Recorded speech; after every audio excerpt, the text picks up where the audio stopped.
Welcome everybody to the Wild Wild West, a state that's untouchable like Elliot Ness. The track hits your eardrum like a slug to your chest. Back a vest for your Jimmy in the city of sex. We in that sunshine state where the bomb ass him be. The state where you never find a dance floor empty and pimp speed. On a mission for them greens. Lean, mean, money making machines, serving fiends. I've been in the game for 10 years making rap tunes. Ever since Honeys was wearing Sassoon, now it's 95 and they clock me and watch me diamond shining, looking like I'm Rob Liberace. It's all good from Diego to the Bay. Your city is the bomb if your city making pay. Throw up a finger if you feel the same way. Straight putting it down for California, yeah.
I'm serious, nigga. What y'all think about this, man?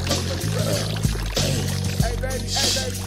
Hey, baby, get some bubble gum in this motherfucking toast. Right, baby, get some of these, y'all. Study long, study wrong, nigga.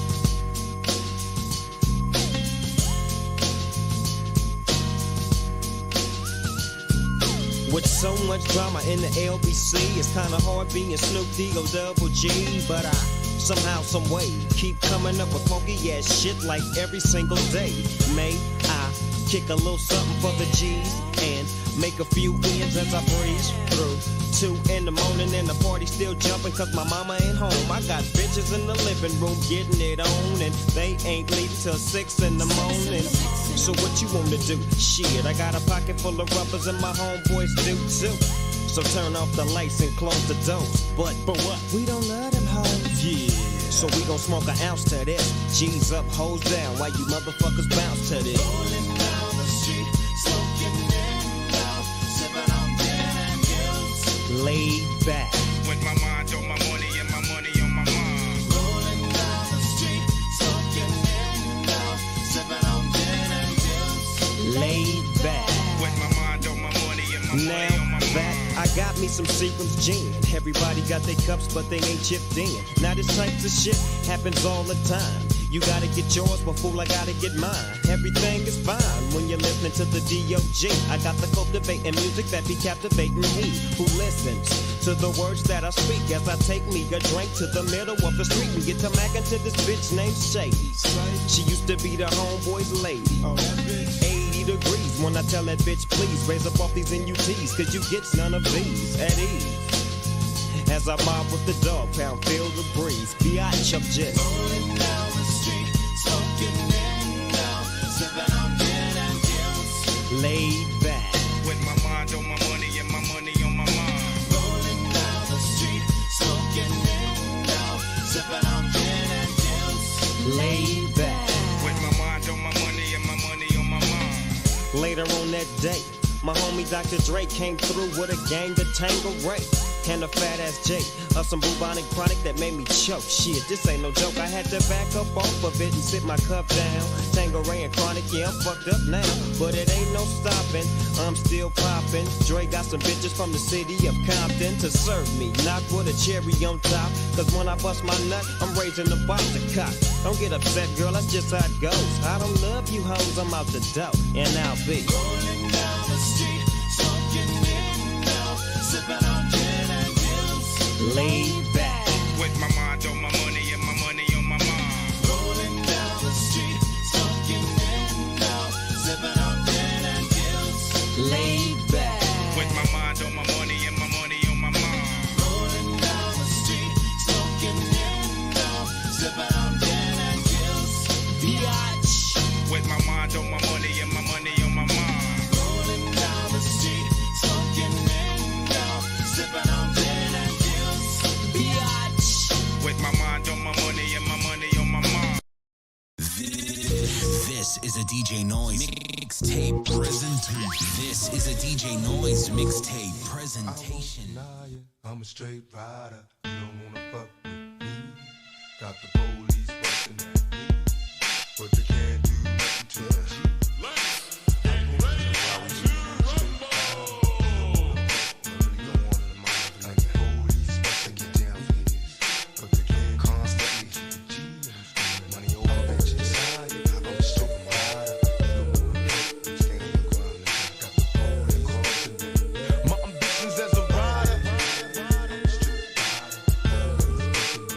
My ambitions as a rider.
Yeah, good morning, Internet. It's Uncle Lou here. Yeah, that's right. It's me, Uncle Lou, live for you on LouTube today. Thanks for watching.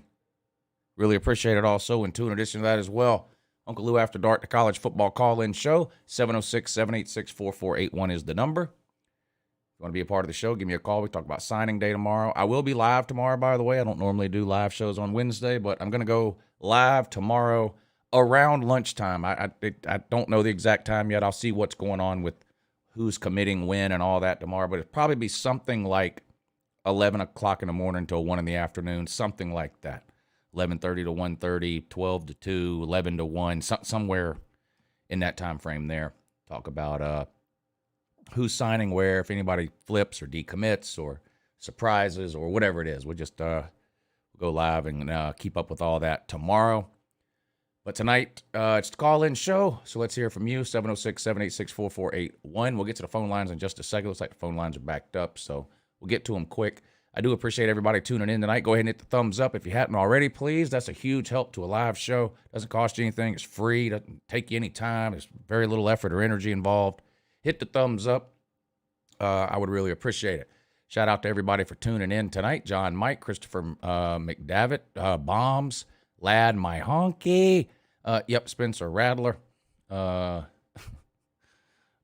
to the Abyss, never to be heard or seen from again. Pastor Dave, Jacob Watson, John Boychuk, Marty Sykes, Munkins Headset, Triple D, Jerome Pruitt, Lucas Sharp, Jackson Porter, Harry Reid, Brad Pitt, Drew Campbell, Keith Shelley, Nate DeGreat, the Tennessee Mustard Man, JC, Matt Dummett, Brock Tony. Appreciate everybody tuning in. Georgia had its first player sign already today because where he lives, it's already tomorrow. Georgia signed a punter from down under. A punter from Australia already sent in his letter of intent because in Australia, it's tomorrow.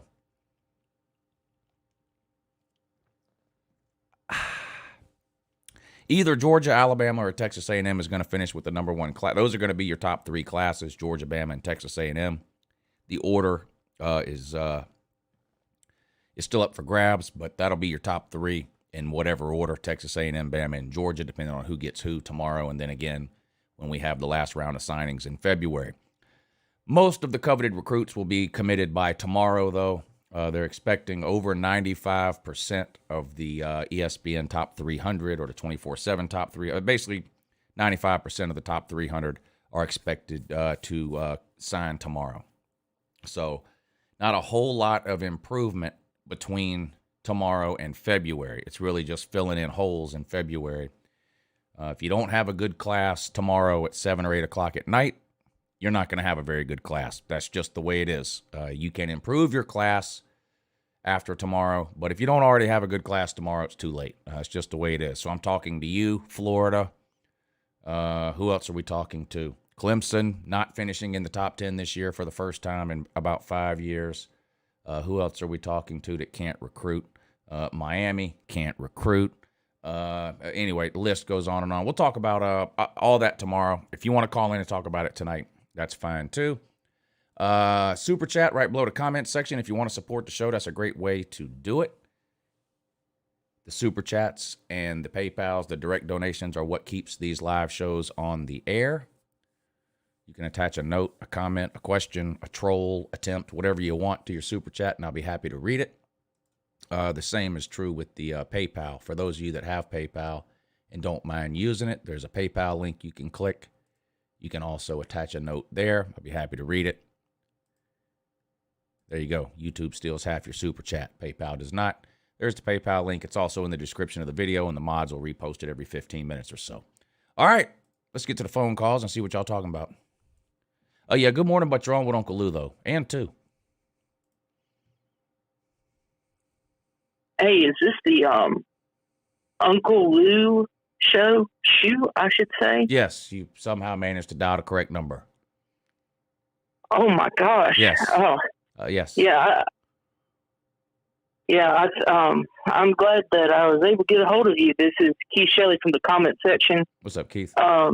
Just wanted to give you a shout out. It was good seeing you, Uncle Lou, and talking to you And that too. Also, well, Sunday's opponents, and it looks like Georgia's going to probably have the best defensive back class they've ever signed. What are your thoughts about that?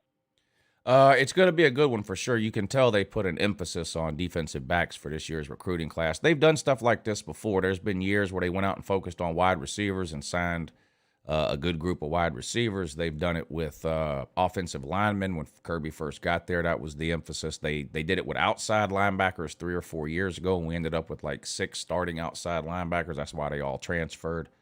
So they've done this before. I mean, when Kirby puts his mind to something, he doesn't have a hard time going out and getting it done. Yeah, I think the Florida Gators losing all of their, I guess, gumption or losing all of their marbles over there at Florida has also impacted the defensive backs' decisions coming out of high school to go to Florida. Yeah, we flipped one from there who committed today. He'll sign tomorrow. I mean, you can pretty much forget about Florida for 3 years. They're not a good team right now, and this is going to be one of the worst recruiting classes Florida has ever had this year, and you can't make that up. You blow an entire recruiting class, that's not something you can make up in a year. So you can pretty much forget about Florida for the next couple of years. It doesn't matter how good they think Napier is. Without players, his record isn't going to be very good at all, and that's what I'm expecting from Florida for the next couple of years. They just don't have any talent right now, and this recruiting class is going to hurt them for a couple of years. Yeah, well, Uncle Lou, it's good talking to you. And I hope in a couple of weeks I ain't got to call back and ask for the Uncle Lou television repair hotline. Yeah, me too. But I'll see you later. All right, buddy. Thank you for the call. Good to hear from you. Moving right along. Good morning. You're on with Uncle Lou. Hey, Uncle Lou. How you doing? Doing great. How are you? Good. Well, my first question was, and I know you're going to get asked this a lot tonight, but what do you think about Spencer Rattler and Austin Stockton transferring to South Carolina? 2 of the best players South Carolina's had in 10 years. Yeah. Since the last time. These are 2 of the best players they've had since the last time Shane Beamer was there. Shane Beamer's the one that brought in all those good players they had in the early 2000s when they won 11 games in 3 years in a row. So doesn't surprise me. Yeah. Well, don't look now either. Don't look now, but Spencer Rattler is 3rd in the Heisman odds for 2022. So, well, interesting. Yeah. But my second question was going to be, what do you think about like the transfer rules and all that? I love the transfer rules. I love the transfer rules. Okay. Well, that's all my questions. Thanks for taking my call. All right. Congrats on 46K subs. Oh, thank you. Have a good morning. Yeah, have a good morning also, and too, in addition to that as well, if you can. Oh, I don't speak pineapple, woo! And I'm pretty sure that you can. Pretty sure that you can. Good morning. You're on with Uncle Lou. Hey, good morning, Lou. How's it going? Going pretty good. How about you? I'm doing all right. Good. Hey, I just wanted to call up really quick. I've been listening for a long time, but I actually finally have something to call about. Carolina Gamecocks, like you just said, have something to be excited about for the first time in about 10 years. So maybe we have a chance to break 7 games next year. Who? Carolina. Oh, I'd have to look at the record. I don't know. I don't predict records until May and June time frame, but. It was fun to laugh at Spencer Rattler because, to be honest, no one likes him. He's not a good human being. Mm-hmm. Now, that doesn't mean he's not a good quarterback. He didn't play well. At Oklahoma was struggling early in the season. They switched to Caleb Williams. But let's be honest, I'm not saying Caleb Williams isn't better, but Oklahoma struggled with Caleb Williams too. So, we can say whatever we want about Spencer Rattler. One thing I know for sure, he's better than a 24-year-old grad assistant. That I know. That I know for sure. Yeah, that's for sure. Yeah. Hey, I don't know about these Heisman odds and stuff like that, but this is definitely a good asset for our school, and just really excited to have a shot for one. We still won't beat you guys, but it's something. Yeah, it's an improvement. I mean, I've seen a lot of people laughing. Oh my God, Spencer Rattler was terrible, and now South Carolina thinks they got something. football is about improvement year over year when you're a terrible team, and that's what South Carolina is right now. And I don't see how anybody can look at South Carolina's quarterback room and think that Spencer Rattler isn't a huge upgrade over everything that's in there. It is a huge upgrade over everything that's in there.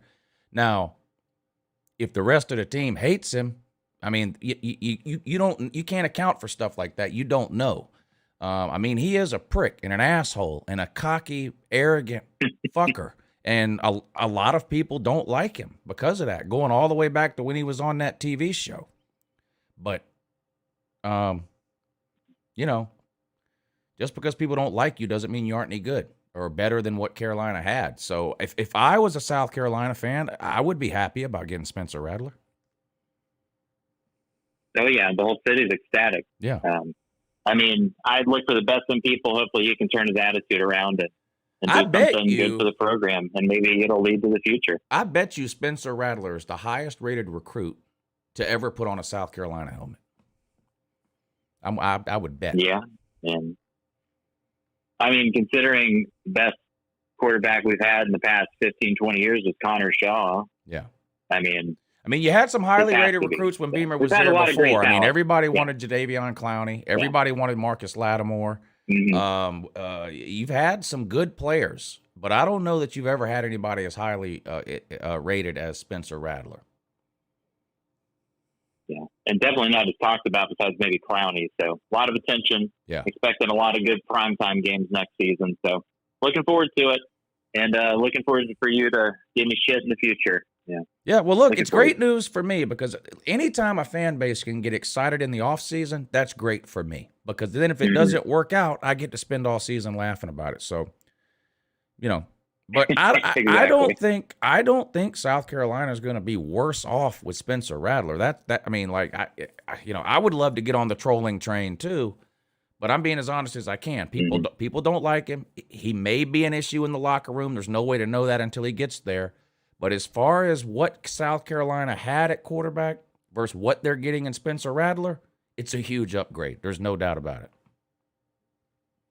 Yeah, hopefully we'll keep it rolling. We got that tight end coming with him, and then we just got that guy transferring over from Appalachian State, I think. Right. Just broke about 2 hours ago. So, yeah, we'll see what happens. We'll see. Appreciate the call. All right, good luck, buddy. Good to hear from you.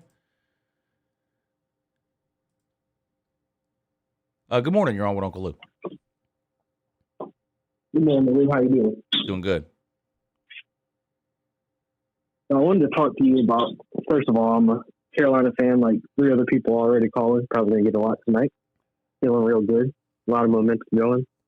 But anyway, I wanted to talk to you about the championship game, or the semi-final, I guess.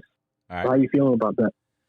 I feel pretty good about the Michigan game. It's not that I don't think Michigan's good. I think Michigan's really good. But they're the style of team that Kirby has built this Georgia team to beat. Go back before Georgia lost to Alabama. What were people saying about Georgia? Who could possibly beat Georgia? Well, Bama if Bryce Young went off. Ohio State with that group of wide receivers. And that was about it. And that wasn't an insult to Michigan. Football is a game of matchups a lot of times. And I just think Georgia defensively matches up with what Michigan does offensively very well. It's very, very hard to run on Georgia. Almost impossible. Yeah. That goes for teams like Alabama. I mean, Alabama has whooped Georgia the last however many times we played. No doubt about it. Go back and look at their rushing yards. Yeah, they're not beating Georgia because they're running it between the tackles 40 times. And so I feel pretty good about the Georgia-Michigan game, regardless of who plays quarterback, just because of the matchups involved. I agree on that. Before the Alabama game, I was saying that, it was a little bit tough of a matchup for Georgia just because of Alabama's run defense. I think that was very underrated. Yeah. I think if you stop Georgia running the ball, you got Stetson Bennett back there, and he is yet to prove that he can beat a team when they're down. Yeah. You can't really have the game on him. A lot of Stetson fanboys like to cherry pick certain Stetson Bennett stats, but Stetson Bennett is just about the worst in the SEC on third downs. In other words, when defenses know Stetson Bennett is going to throw the ball, he's terrible. And that's a problem, like you pointed out, when either you can't run the ball or you get a negative play on first down through some sort of a penalty or whatever the case. If it's 3rd and 6 or longer, Georgia is likely about to punt.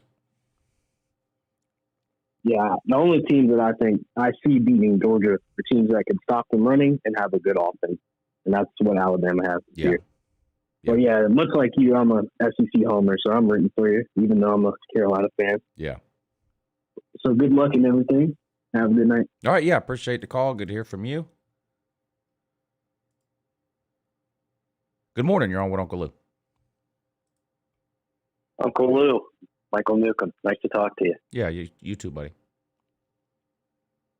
Hey, live up here in Dublin, Ohio, which is just outside of Columbus, so I pretty much get Buckeye stuff shoved down my throat 24/7, but it is what it is. I'm a Georgia guy, graduated from Georgia. Hey, just if you fast forward 6 months, and I know we don't have a crystal ball, but Kirby's going to have like 4 or 5 quarterbacks, maybe 6 quarterbacks. You got this Gunnar Stockton kid. You got Vandegrift. I actually do have a crystal ball, though, by the way. You do? Yes. So I can answer whatever you ask. Do you? I mean, does JT stick around? Can Stetson play another year? I don't know if he's got another year of eligibility. He does. I don't think Carson Beck kid. I think if Stetson stays, I think Carson Beck is gone regardless of what happens. I think that's a done deal. He's gone. I think if Stetson returns, JT is gone. Okay. So just for clarity, because my son and I were having this discussion, Stetson can come back and JT can come back. JT would have another year of eligibility no matter what. Right. Stetson has another year of eligibility because of the COVID rules. Okay. Where everybody gets a 6th year. He came in 17, right. So 17, 18, 19, 20, 21. This would be his 5th year. Normally, that's all you get, 5 years to play for 4 years. But with COVID, everyone gets a 6th year. So he didn't play at all in 17. He transferred and played JUCO in 18. Came back in 19, I guess, and rode the bench behind Frome, and then played last year and this year. So he's got another year he can play. Okay. And why does it still bother me that Kirby picked, I call him Fromm, you said Fromm, over Justin Fields? And Justin ended up here, of course, when you know it, he ended up here in Columbus playing for Ohio State and shit torched almost every freaking team he played for. And I'm like, what the hell? I'm scratching my head, and all my Buckeye guys are like, dude, why did Kirby let this guy go? And I'm like, I don't know. I'm like, I still can't figure it out. I still can't figure it out. Yeah, there is no rational explanation. I mean, there's not. It was a bad. I mean, it was a dumb decision. And the worst part is it's still happening. This. I think Justin Fields is probably the most. Actually, I don't know. JT Daniels might be even more of an obvious blunder by Kirby than Justin, because when Justin was at UGA, all we knew was that he had a lot of potential. Right? We didn't get to see him do it. We've seen JT Daniels do it, and we're still putting him on the bench. So I don't know what's worse. And now, clearly, having seen JT Daniels play in college at Georgia and having seen Justin Fields play in college at Ohio State, Justin Fields is way better. But we didn't know when we had Justin Fields, all we knew as fans is that he had a ton of potential. And you're a college football fan. Sometimes potential works out, sometimes it doesn't. But I felt like he should have been given an opportunity, and he wasn't. And I don't blame him one bit for leaving, and it benefited him. Look, he ended up getting drafted top 10, and he's just starting quarterback in the NFL. So it worked out for him. Meanwhile, Fromm's living in a Motel 6 and can't get on a field. So, you know. But again, we never saw him do it in a Georgia uniform. We've all seen JT Daniels throw for 300+ yards multiple times, 400+ yards multiple times. And the one thing we haven't seen JT Daniels ever do is lose with a Georgia helmet on. Never seen him do it. He's undefeated. Hey, let me, you know college football better than I, but Todd Monken, do you think he's the real deal? Do you think he's a good OC? I think he's a great OC. As somebody, I watch a lot of college football, like you said, but I don't watch anybody the same way I watch Georgia. And I can tell you, Georgia does not run the same plays with Monken that they ran in 2016, 2017, 2018. I used to complain all the time. I want Georgia to have a grown-up passing game because we didn't.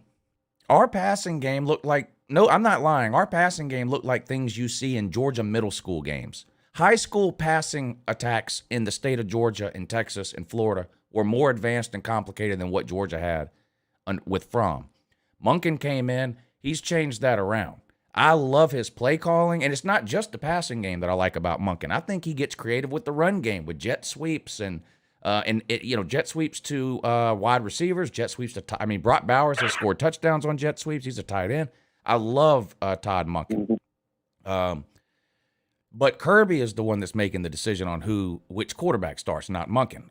Monken handpicked JT Daniels out of the transfer portal, not Kirby. Monken wanted JT Daniels. Right. Monken wants to run a pro-style drop-back offense. He can't do that with Stetson Bennett. He wants JT Daniels. This is all Kirby. And the reason I know that is because this problem predates Todd Monken. Kirby has a track record of benching the more talented quarterback in lieu of the South Georgia boy who's less talented. And it's mind-numbing at this point. What's always struck me as odd about Kirby is for a guy who respects Saban, I think as much as he does, Saban gives him the blueprint at times. Like I can't remember the national championship game within the last 2 or 3 years, or whatever, where Tua didn't work out and then Jalen Hurt came in, or maybe it was vice versa. I forget. Yeah. But Saban doesn't care. He's like, he goes, he doesn't care. He's like, I'm going to stick the quarterback in there that gives me the best shot of winning. And so it's like Kirby shit, man. He's giving you the blueprint. And for goodness sakes, he's the best coach in college football I think we've ever seen. But Kirby still doesn't. I'm still scratching my head like Kirby. Why don't you get it? Saban wasn't always that way, Saban changed his offensive philosophy when he hired Lane Kiffin in 2015, 2016. I don't remember the exact year. Anyway, Saban used to have the same philosophy that Kirby has today. Let's throw the ball 20 times with A.J. McCarron and Greg McElroy, and let's win a bunch of games 24-7. And Bama did that for a long time. But football changed in the mid-2000s with the advent of the RPO, the rule changes. You can't even look at a quarterback anymore. It's a penalty. You can't touch a wide receiver. It's a penalty. The game has changed, and the rule changes drastically favor the offense. And that's why you're seeing so many more points per game scored today than you were seeing 10 years ago. And Saban recognized that.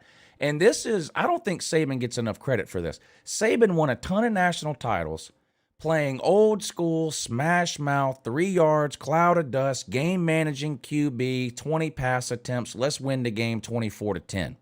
He won a bunch of national titles that way. Do you know how hard it is to win a bunch of national titles and then look in the mirror and go, I need to change what I'm doing? But he was smart enough and humble enough to do it. And he brought in Lane Kiffin because he had no clue how to implement the types of offenses that were becoming prominent in college football in the mid-2010s. He had no clue. So he brought somebody in that did. Yeah, no. And he swallowed his pride. That's a great point. Similar to what Ed Orgeron and I forget what the offensive coordinator's name was when they brought in Joe Brady and they made Joe Brady co-offensive coordinator. Was it Steve Ensminger? I can't remember who the other offensive coordinator was, but it was a similar situation. Ed Orgeron and that offensive coordinator swallowed their pride and said, you know what? We've been pounding the ball between the tackles. It's not working.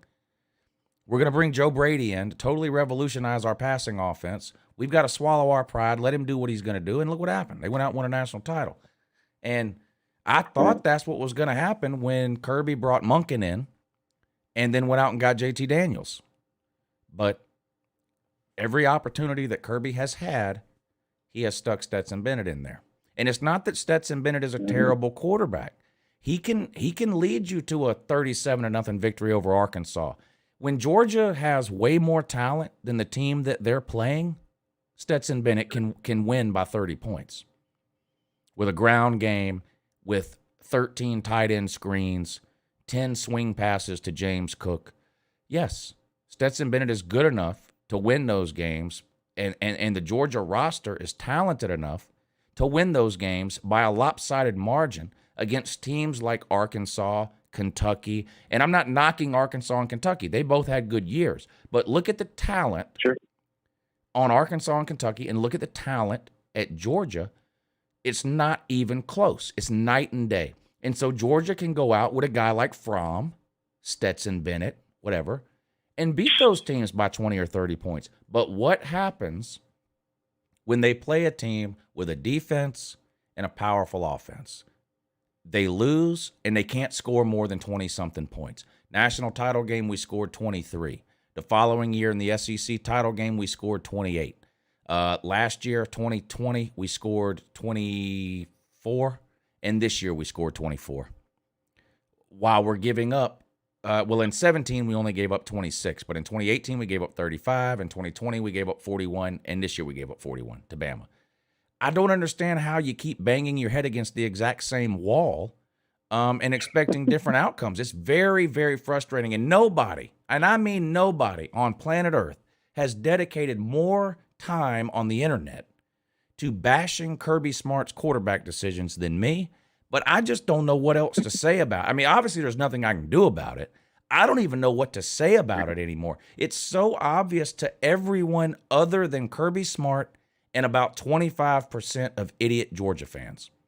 Everyone else is sitting around like you going, "What? How did you had Justin Fields on the bench in front of behind Fromm? And now JT Daniels behind Bennett. What are you doing?" Everyone sees it, but Kirby and about 25% of the Georgia fans. That's it.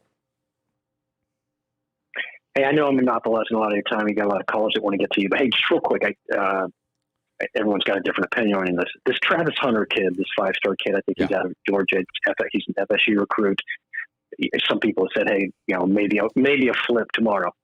Again, I know it's just a guess. Your guess is what? He stays with FSU? I mean, I know these kids are flaky, but he's been a rock-solid commitment to FSU for a long time. And Georgia going out in the last week and getting a couple of commitments from some other DBs tells me we're not getting Travis Hunter. And I don't know whether Travis Hunter he's an athlete, really. Like he could play defensive back, he could play wide receiver. I don't know what Florida State has told him. I don't know what Georgia told him. But I know this. It's a lot harder to find a lockdown corner out of high school than it is a wide receiver. So I'm assuming he's going to play DB in college and maybe a little bit of wide receiver on the side. I don't know how old you are, but if you remember like you're an Ohio State fan, so like a Charles Woodson. He's going to be a DB. Maybe they put him at wide receiver a few times, or a Champ Bailey from Georgia 25 years ago or whatever it was, DBs, true lockdown, elite DBs are so hard to find out of high school that when you find one, you almost have to play him at DB, even though Travis Hunter might be the best wide receiver on Florida State's team. They probably still put him at DB, would be my guess. And the same thing with Georgia would be my guess too. But I don't think he flips. I'd love to get him. Everybody in America would love to get him. He's the consensus number one player in America. I don't care what recruiting service you look at. They all have Travis Hunter number one. But he's been, and I don't follow recruiting on a day-to-day basis, so I'm just repeating what I've heard from people that do follow recruiting. Nothing shocks me anymore. with these high school kids, but I'll be very surprised if he flipped from Florida State. Right. Yeah, I'm in my 50s, so I do remember a lot of those people you just referenced. Yeah, okay. And I'm a bit of a recruiting nerd. You would think in my 50s I'd have better things to do with my time. I probably do. I'm following recruiting. Anyway, hey, I just want to say, love your show. I watch you all the time on YouTube, and I just love watching you. And so, anyway, just a fan. Thanks for taking my call. I really appreciate it. Have a great evening. Don't worry about it. We're going to beat the shit out of Michigan for you. Don't worry about it. All right, buddy. Have a good one. Yeah, I don't know. Yeah. Good to hear from the Ohio State. Look, I know it. Look, a lot of Ohio State people have hated me for a long time because I was hard on Urban Meyer for a while. And I rubbed a lot of Ohio State people the wrong way. So there's a lot of Ohio State fans out there who have a not so positive feeling about me. It must burn them up to be rooting for Georgia in this playoff game. It has to burn them up. Oh, guess what else? Couple of things. First of all, I found a Michigan YouTuber. Actually, he found me. And he's pretty popular. He's got 7,000 subscribers. Anyway, I went to his channel, clicked on a video, and I'm scrolling through the comments, and you won't believe what's in there. Of course, it's Michigan fans in there, but it's Ohio State fans, it's Penn State fans, it's Michigan State fans, and guess what they're saying in there? As much as I hate to say it, I'm pulling for Ohio State. I want the Big Ten, which is great, but here's the problem. These are the same Big Ten people that have been pointing at SEC people and laughing about conference pride for 15 years. Oh, we don't do the conference pride. Root for my team, and that's it. I don't understand all these SEC fans with the SEC. It's just so dumb. It's mad dumb. And now I have a comment section, a Michigan YouTuber with a comment section full of Big Ten fans from all different teams chanting Big Ten in the comment section. Funny to me. Good morning, you're on with Uncle Lou. Alabama fan. Sorry about that. Auburn is our only rival. Yes, the only I would agree. Ever worried about. I agree with that. Some people think Alabama and LSU is a rivalry. The Alabama LSU game has been an interesting game and maybe a little bit of a rivalry over the last 10 years or so. But like historically, I don't consider Alabama and LSU to be a rival. And the reason I bring that up is because there's a possibility that Auburn and Alabama are going to get moved to the SEC East. And people are crying, oh, that means Alabama won't get to play LSU anymore. No one cares. That's not, I mean, I don't need to see Alabama play LSU every year. I want to see Alabama play Auburn every year and Tennessee every year. Those are the two Alabama games I want to see every year. So I agree with you. I don't think Alabama LSU is a rivalry.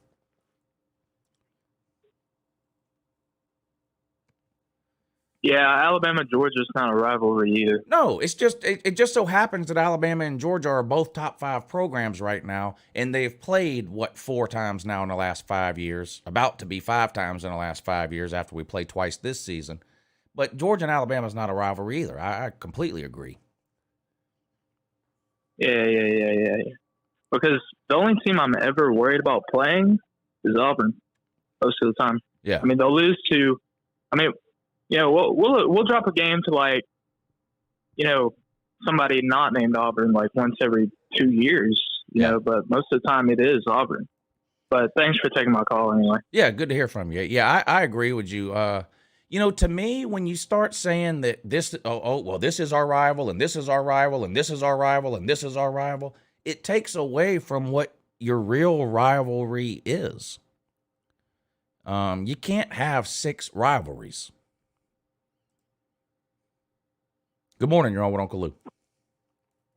Hey, Lou. I decided I'm going to make up the Kirby Smart QB theory because I think I've figured this shit out. All right. Let me hear it.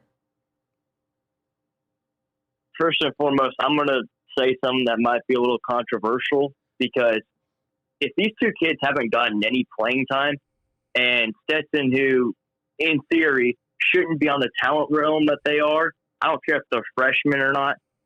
If they're that good, as we've learned in college football, a true freshman can play quarterback. I don't think Brock Vandergrift or Carson Beck, I genuinely think they're busts. Well, there's no proof of that. Either that or Kirby just won't play them. Yeah, but like, I feel like they aren't really as Kirby put out wouldn't as play they Justin should be. Fields. Was he a bust? Obviously, Justin was amazing. Right. Kirby wouldn't play him either as a freshman. I'm not ready to say Brock Vandergrift's a bust. The guy's attempted 4 passes or whatever it is. I'm not ready to say that. Carson Beck has not looked good in the little bit that he's played. But you know what? Eason didn't look very good at Georgia. Went to Washington, and now he's in the NFL. So are these players busts, or does it take 5 years to develop a quarterback at Georgia? I honestly don't know. I don't know. But I'm with you. I look around college football, and I see Spencer Rattler and Caleb Williams lighting it up. I see Bryce Young lighting it up first year as a starter. You just go around, you see all these first and second year QBs putting up 4,500 yards, and then you got Stetson Bennett, who's been in college for 5 years, that can't crack 2,500. Makes no sense. And then another thing I think about it is like, with the whole Justin Fields situation, here's where I take it on Kirby's part. You can't lie about this, that Jake Fromm was not a United States first-team All-American. He had some trophy that was really big for a quarterback, and he was actually a great high school quarterback. And then his freshman year, he had, as much as I fucking hate the hell out of him, he had a great freshman year. Well, so that's where I see the whole. If you think 60% completion percentage, 2,700 yards, 22 touchdowns is great, then yes, he had a great freshman year. But look around. If that's great, I want you to tell me what the other great QBs were doing. They were putting up 5,000 yards. He never cracked 3,000. All right, well, here's the thing. I go to Western Kentucky. If you want to throw for 5,000 yards, you don't. The air raid's a fucking joke because I love my school, but like, hell no. You do not want to be running the Hilltoppers. Do I have a Western Kentucky? I have a Western Kentucky mini helmet. I sure do. Looking at it right now. Oh, hey, can you go ahead and put your season is over? Because I'm still pissed off about the UCSA game. Oh my god, fucking, we have the shit. But like, nah. So the thing about it, and then there must be. I don't know what JT could have, because JT is by far the best quarterback on Georgia's roster. You can't shit me there wrong. I guess it's obvious. I know. Did JT like piss off? Like, is he a bad team player? Did he piss someone off? Like you have to start thinking in that theory, because like I've come to learn being around because I do a lot of stuff with the college sports teams at Western. I've come to learn there's a lot of stuff that goes on in the locker room when it comes to personality. You don't look at that like for college football, but you have to. So like maybe JT's an asshole to the team. But I can't say that because we don't know. Right. I don't think that's the case. Yeah, I think he's a stand-up kid, but like I don't know what it is with Kirby. Like I've tried to put this out on the board. The only thing I can project right now is Brock Vandergrift and Carson Beck aren't really as good as they are to be, and then Gunnar Stockton better be the chosen one. In Georgia's case, Gunnar Stockton better walk in day one and start. If this is where Kirby's the fucking QB recruiting genius he is, this better be the one, or his ass just does not know how to find a quarterback. Yeah, I don't understand how he keeps getting them. Kirby's had more 5-star QBs in 5 years as a head coach than Nick Saban has ever had in his entire career. I don't understand it. And none of them have played.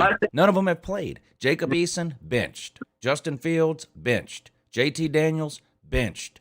Brock Vandergrift, Benched. I don't understand it.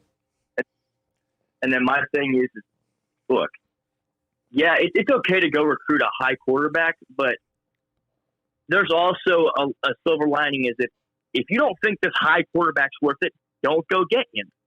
You can go find kids out in the middle of nowhere in high school who, let's say, like, for example, our quarterback, Bailey Zappi, who for Western, who was found in South Texas. No one recruits South Texas. It turns out he's actually going to probably be a late-round draft quarterback. You can go find kids anywhere in the country. Hell, Kentucky's probably found the best quarterback I've ever seen in high school football in the state of Tennessee in that Destin Wade kid.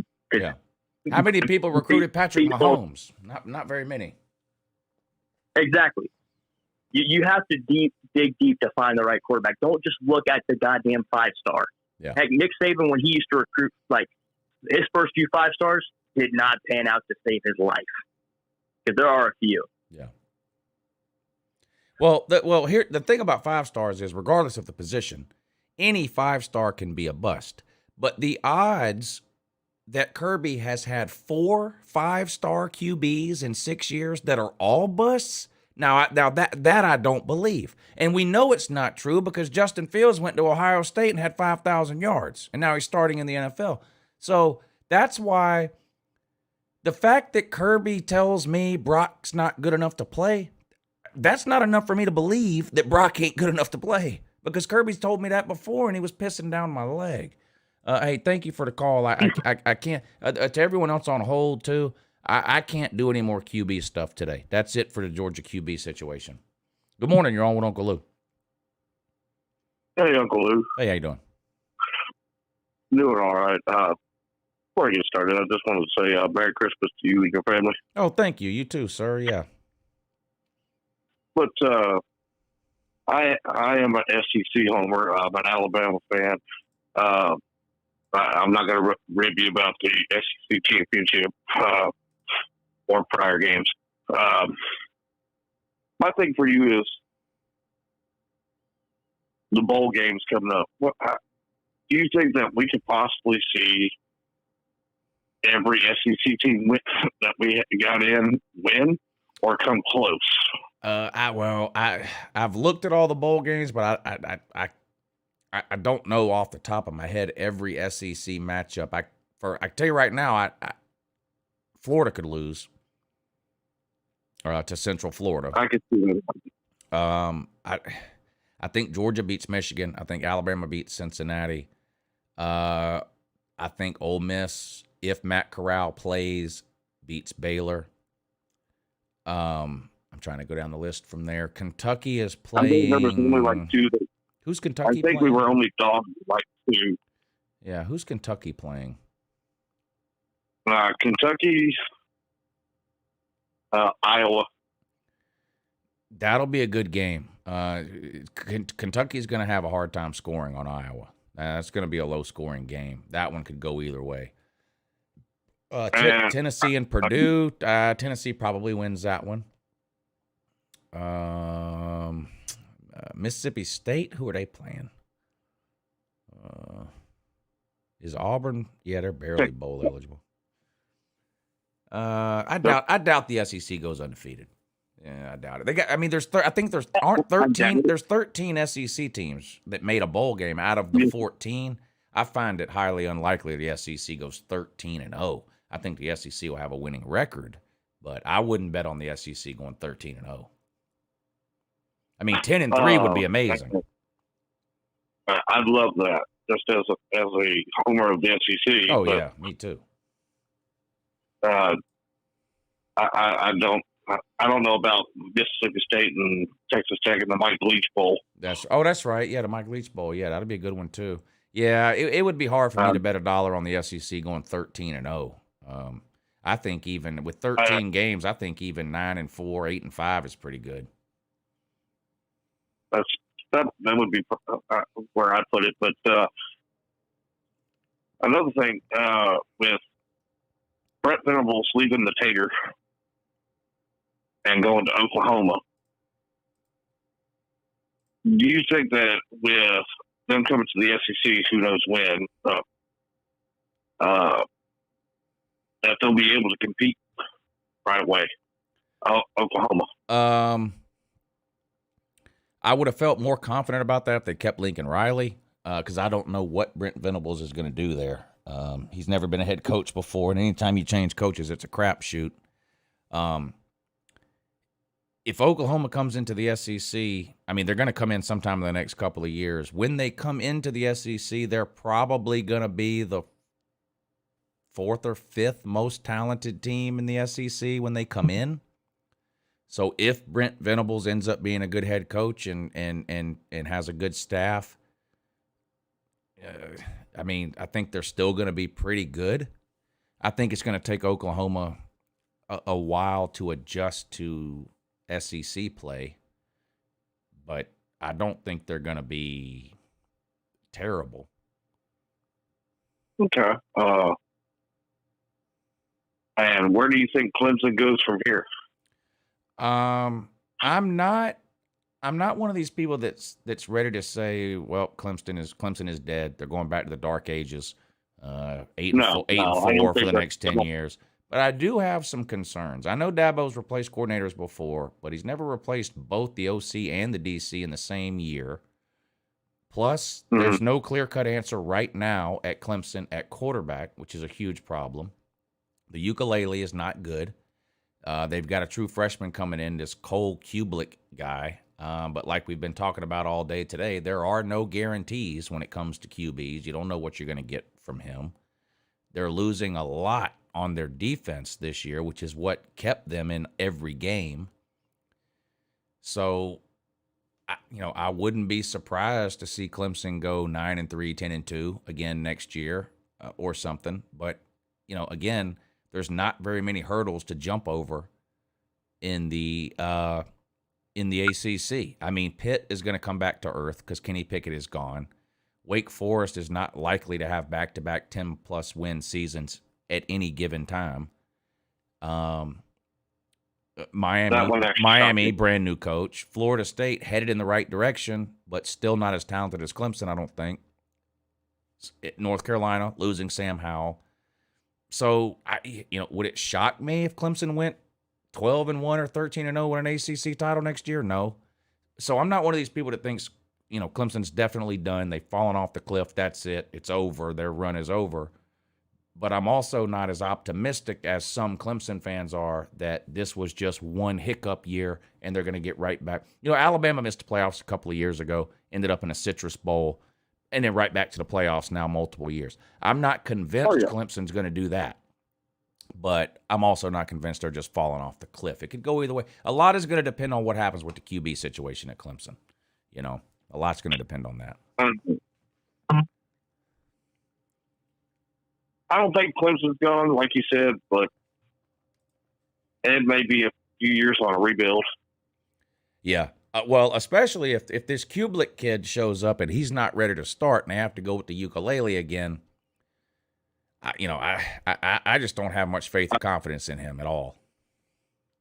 I thought last year when he played the 2 games, he was great. I think this year, I think Georgia broke him.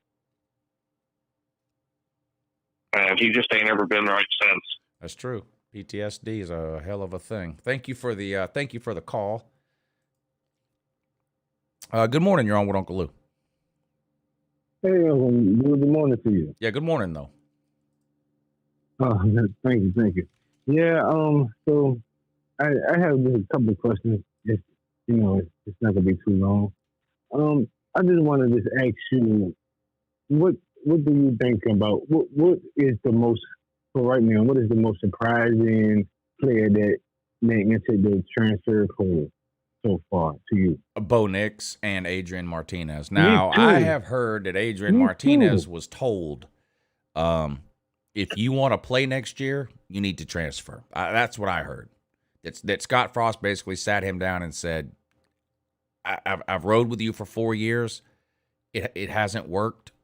Or 3 years, whatever it is.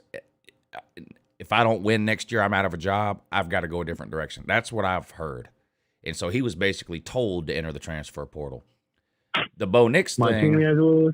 I've heard that there's a lot of Auburn players who are unhappy that Mike Bobo got fired. I don't know how much truth there is to that.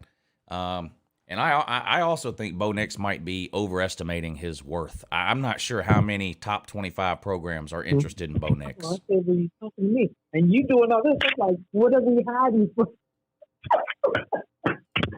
I got to let you go so you can handle that argument with your significant other. Good morning. You're on with Uncle Lou. Good morning, Lou. Yes. I'm a Florida State fan, and today Mike Norvell got an extension. It was only 1 year, and so there's kind of some concern about maybe the AD doesn't trust him or whatever. Doesn't really matter. I, as a Florida State fan, have faith in him. I think he's a good coach, especially better than Taggart. He got the number one player in the country, but I just wanted to ask you if you thought that extension was warranted, or if you think it was just part of some kind of contract negotiation, or what. I think extensions and length of contract is pointless. I think it means nothing. If you wake up tomorrow morning and there's an article in the paper that says Mike Norvell gotten some whatever DUI, slapped a woman around, whatever, he's gone. It doesn't matter. 1 year contract, 10-year contract. If he goes 2-10 next year, he's gone. Doesn't matter. 1 year contract, 10-year contract. The length of contract nowadays means absolutely nothing to me. So, I don't know what the point is. When a school extends a guy, all they're doing is increasing the buyout they're going to have to pay if they end up firing him. Now, I don't think that's happening with Norvell. I think Florida State's headed in a good direction. Look at the recruiting. Look at the way the season ended compared to the way it started. Florida State the players could have given up on this season halfway through the year, and they didn't. And then you add the recruiting class. Miami's starting over again.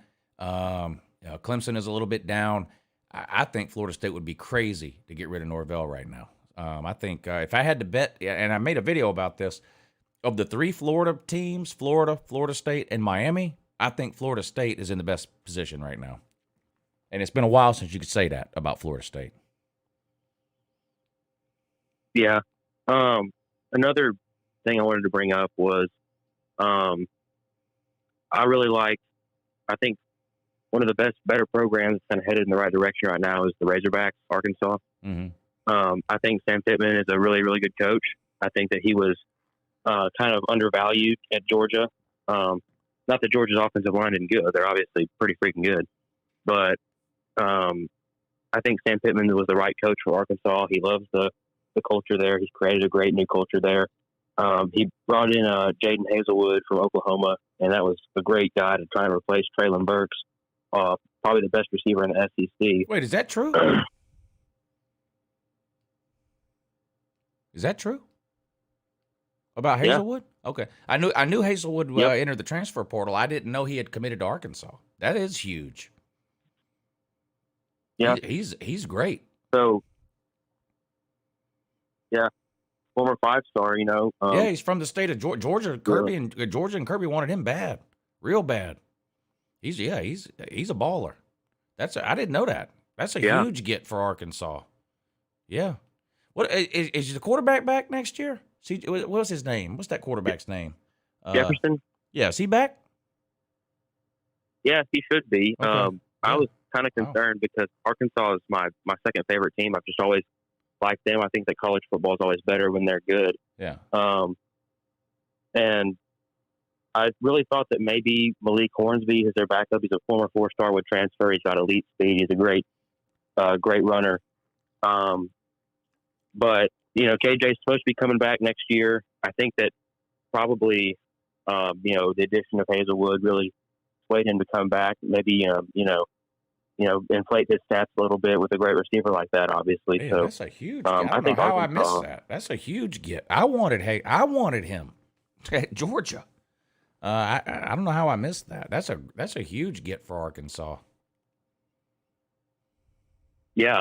So that's why I say, Arkansas is going to bump up Sam Pittman's pay. They're supposed to, which well deserved, by the way. Yeah, they should. But, yeah. Talk about pay raises. Yes, he deserves a pay raise. He's exceeded expectations 2 years in a row. Yeah, he deserves a pay raise. Yeah, he won all three of those trophies that they really compete for. The the rivalry games. Yeah. Southwest. Yep. Yeah. All those different games. And I try to watch a lot of Arkansas football. They were a really fun team to watch this year. Obviously, they struggled against Georgia, but just about everybody except Bama struggled against Georgia. Yeah. So you can't really discount them for that. But I think that, Kendall Briles came over from Florida State. That's my school. And so I did kind of follow him over there. I was excited when the Hogs got him. But that's another thing Pittman that, did right. And this is another thing that's kind of a crapshoot, a little bit of luck involved. He got it right on the first try with his coordinators. He has a great staff. Yeah. Barry Odom, great linebackers coach. He with head coaching best experience linebackers too, in the SEC. and a lot of head coaching experience. Yeah, that's huge. Yeah, yeah, no doubt. He had three of the best linebackers in the SEC, three of the top tacklers in the SEC. Right. Running a 3-3-5 defense. So Yeah. All right, buddy. Hey, thank you for the call. Thank you for all. Good to hear from you. Gonna have to let you go. Shout out to Caitlin I. Thank you for hitting the PayPal link tonight. Help support the show. Says, "Whoa, Todd, woo." Go damn dogs. Yeah, go dogs, Caitlin. That's right. That's right. I got one more here. There's 3 people on hold right now. Those will be the last 3 calls. So if you're not on hold now, you missed the boat. Philip P., thank you for hitting the PayPal link. He says, number one thing Coach Carl Childers needs to do is repair the strained relationship with IMG and St. Thomas Aquinas. And that won't happen overnight. Have a great Christmas, sir, and good luck against the scum up north on New Year's Eve. Go Gators. Florida fan. Did he just refer to Billy Napier as Carl Childers? God, that's the guy from Sling Blade. Oh, man. Something tells me you shouldn't have told me that. I'm going to start calling him Carl Childers from now on. Billy Napier from here on out will be referred to as Carl Childers on this channel. All right, there's 3 people on hold. We will get to those phone calls when I come back. I'm going to take a bathroom break. Gotta go pee-pee. Not flashlight pee-pee. Well, okay, flashlight pee-pee.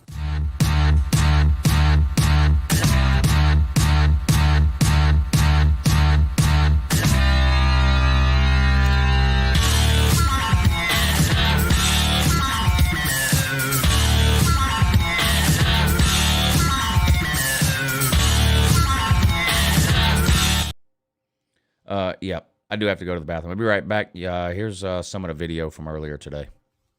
So Jim Harbaugh was named AP Coach of the Year. Whoever gives out the Coach of the Year, I don't know. I mean, they have other Coach of the Year awards, like they have Conference Coach of the Year awards, but like Coach of the Year for across all of football, I guess, was awarded to Jim Harbaugh the other day. And I'm going to be honest with you, it would be great to come on here and kind of trash talk that, especially with the Georgia-Michigan game coming up here in whatever it is, 2.5 weeks or something.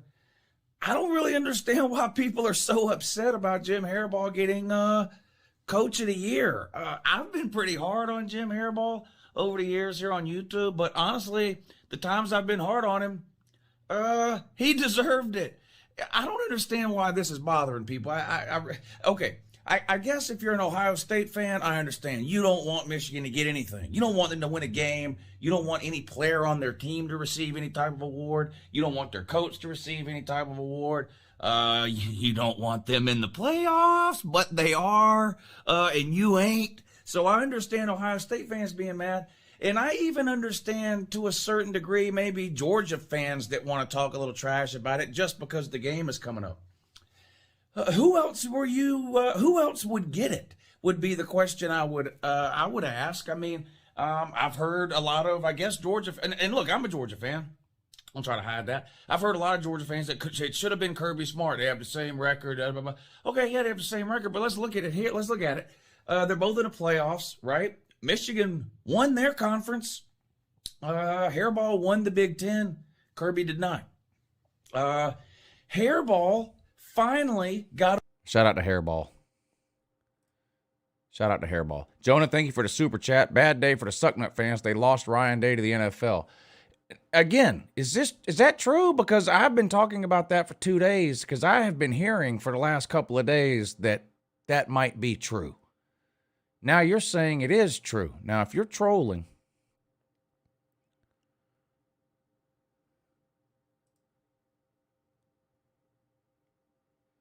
you might be trolling. Are you trolling me? Why are you making me look this up?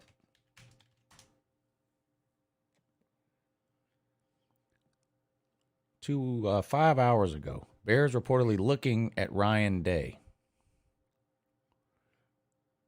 Yeah, I don't think that's official, but I would not be surprised if it happened, because I have been hearing a lot about that for several days now. I've mentioned it several times on live shows over the last couple of days, so that wouldn't shock me. That wouldn't shock me. Whoever it is that just called in, we're only taking the 3 callers that are already on hold, and then I got to wrap it up. Good morning. You're on with Uncle Lou. Well, Uncle Lou, just kind of had an opinion. I want to get your opinion on it.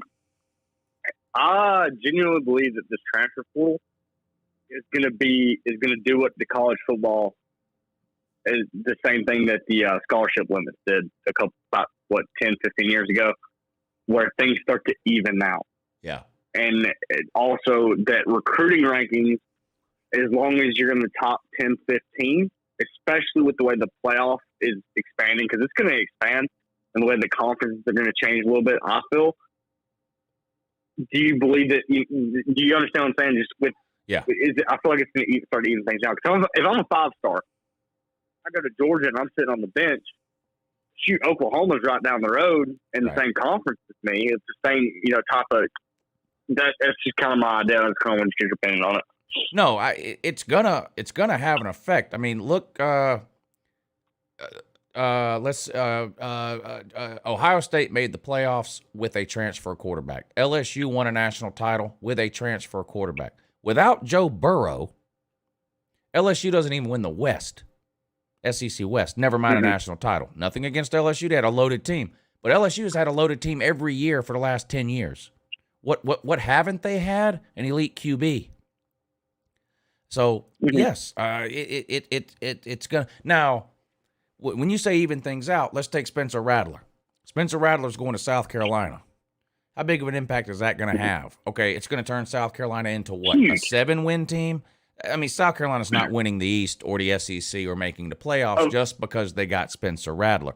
Now, what you have to hope for is, if you're South Carolina, is that Spencer Rattler takes you from a 4, 5, 6-win team to a 7, 8, or 9-win team, which then improves your recruiting. Because I still believe that even with the transfer portal, you cannot build a team through the transfer portal. The transfer portal is for plugging holes.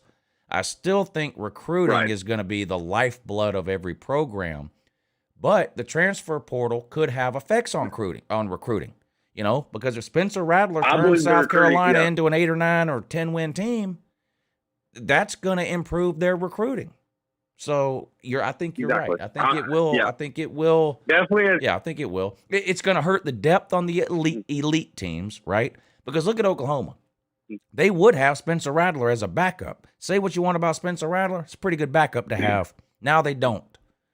And now, instead of South Carolina playing a grad assistant who ain't worth a shit, they're going to be playing Spencer Rattler.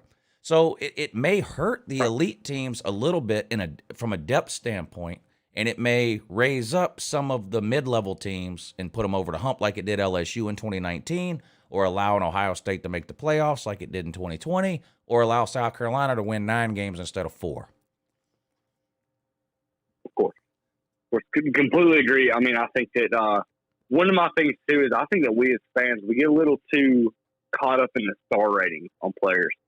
I mean, you look at Jordan Davis. He was a 3-star coming out of high school, if I'm not mistaken. Am I wrong on that? Yeah, he's 3-star. Johnny Manziel was a 3-star. Baker Mayfield was a walk-on, so. Exactly. And I think it goes on to it's on the player, obviously, as well, but I think it goes into talent, like being able to spot talent and being able to develop talent. I think that's the biggest thing that coaches should be focused on. Thank you for taking my call. Yeah, good to hear from Good you. luck to your dogs against Michigan. Yep. All right, Appreciate buddy. it. Yep. Yeah, thanks for Again. the call. All right, 2 more calls.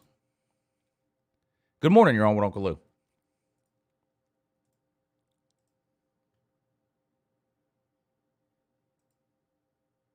Well, okay. Guess you changed your mind. Good morning. You're on with Uncle Lou. Hey, Lou. I was a little late tuning in because I was trying to get my kids settled. I get them 2 nights during the week and every other weekend, so I was trying to spend some time with them. I understand. So I'm sorry if this is a little repetitive. No, that's okay. But Hendon Hooker announced today that he'll be returning back, and I'm not saying anything crazy like we're going to compete for the East or national title or anything like that next year, but a couple of years ago we were having a discussion about we need to beat Will Muschamp and beat Kentucky, Missouri, South Carolina repetitively, and then start beating our rivals. And for the first time in a long time, I kind of feel like we're genuinely headed in the right direction. And I just wanted your opinion on that, and if you feel the same way. Well, Hendon Hooker coming back is better than him not coming back, because Hendon Hooker is better than any other option Tennessee has. So that Tennessee could beat Florida next year, 100%, and probably should. Probably should in that direction. Probably should. Probably won't beat Georgia. Probably won't beat Alabama. Probably will lose to someone else. But if I told you today that Tennessee was going to go 9-3 next year with a win over Florida, I know that's not where Tennessee fans want to be in the long run, but compared to where you've been for the last 10 years, that would be a pretty good season. Yeah, as long as we keep moving forward. And, I appreciate you taking my call, Uncle Lou. And if I don't get to talk to you again, I hope you and your family have a Merry Christmas. And shout out to everybody listening. I hope they have a Merry Christmas as well. Hey, thanks for the kind words, man. You too. Merry Christmas. Happy holidays. Enjoy that time with your kids. It's a special time of year. I don't know the age of your kids, but special time of year for those of us with kids. So make the most of that. Jonah says, I'm not trying to troll. I saw a podcast about Ryan Day to the NFL. Yeah, the Bears are interested in Ryan Day, but it's nothing official. But I wouldn't be surprised if it becomes official, maybe after Ohio State's bowl game. I think Spencer Rattler has been as overhyped as UJ's defense, says Roger Chambers. Though that comment is dumb in so many ways, it's hard to put it into words. Alabama couldn't get a first down against Auburn. Is Alabama's offense overrated? Or did Alabama's offense have a bad game?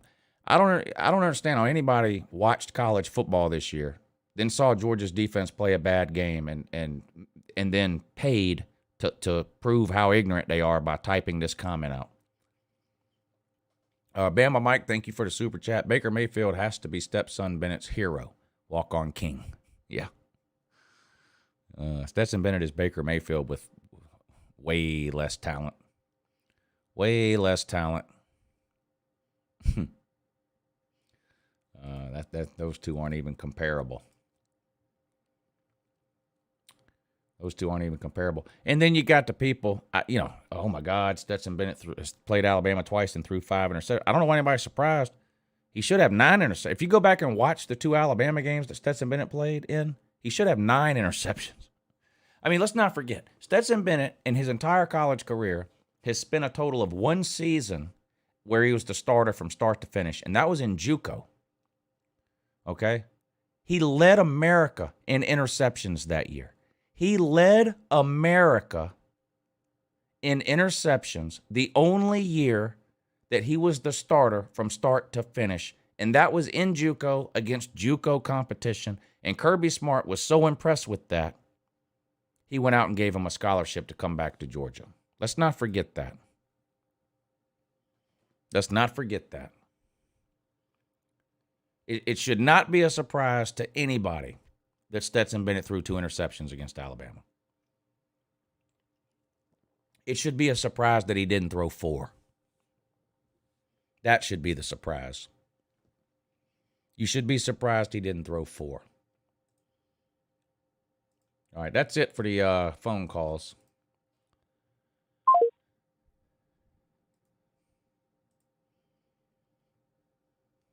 How big is Stetson's bass boat? Probably not. Hell, he's got a dinghy. Stetson Bennett's he's got a John boat with a trolling motor. If that's the case, then of course it's the case. I wouldn't say it if it wasn't the case.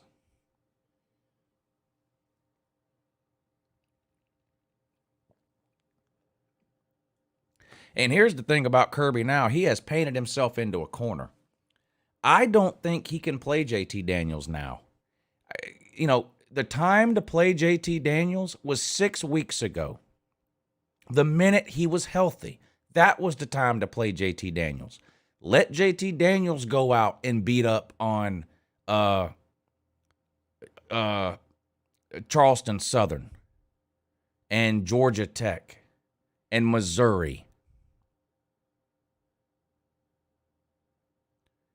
Not now. When JT Daniels has been sitting on the bench for 6 weeks, and now you're going to put him in against... Look, Michigan has a better defense than Alabama, stat-wise.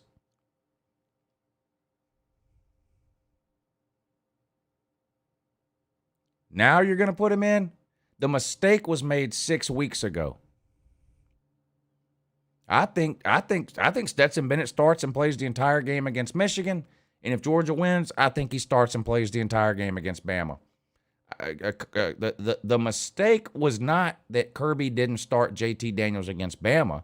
The mistake was that he didn't put JT Daniels in the minute he was healthy 6 weeks ago. That was the mistake. That was the mistake. How does anyone know JT is completely healthy? Because he's played in games. He has played in the last month. He played against Georgia Tech in Georgia's last regular season game. What do you mean, how do we know he's healthy? Of course he's healthy.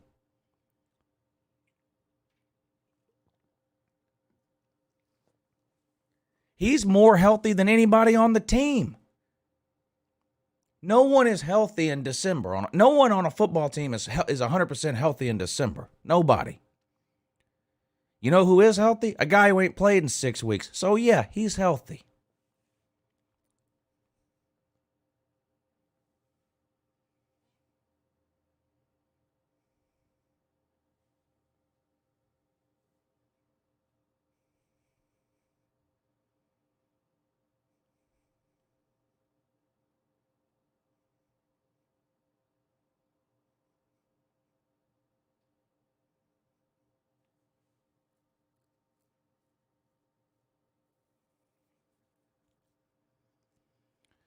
Do you think Stetson can throw well? I don't think JT can throw well. So you think Stetson can throw well? That's what you're saying. Okay. Imagine you're George Pickens and you worked this hard to come back, and you got to go out there with Stetson Bennett, who can't get you the fucking ball more than 25 yards down the field. Imagine that.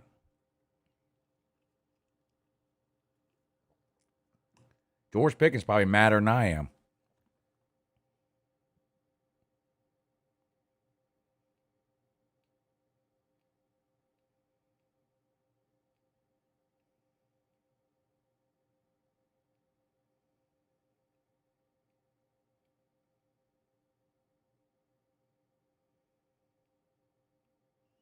Do you think Kenny Pickett will play in the Peach Bowl, or will he join the Quitters?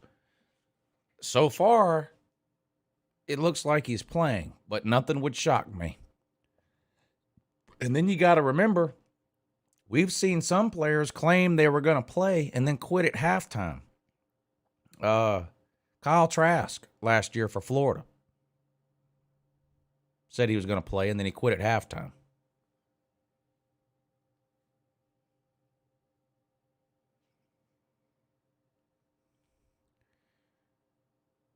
Brian Coffey knows he's not 100%. Okay. All right.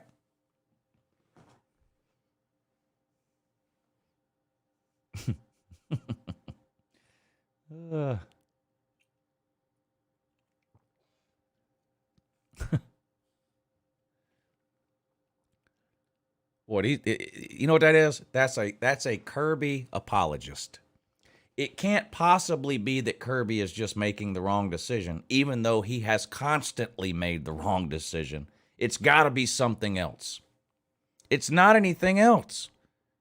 Kirby has decided that Stetson Bennett is the starter. That's it. That's it. There is no conspiracy. There is no conspiracy. JT is healthy.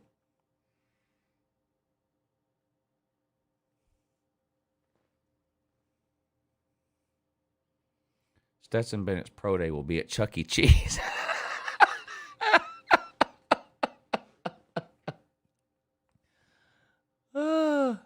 That's one of the funniest ones I've seen. Good job. That's funny. Lugnut Larry says, Montana State is in the semifinals in the FCS playoffs. Go Cats. Love the show, Lou. Thank you, Larry.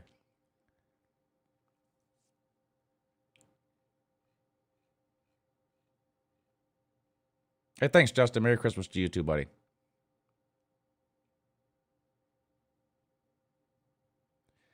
I've seen that comment before, Jeff Webster. I don't know if you're new to football or what.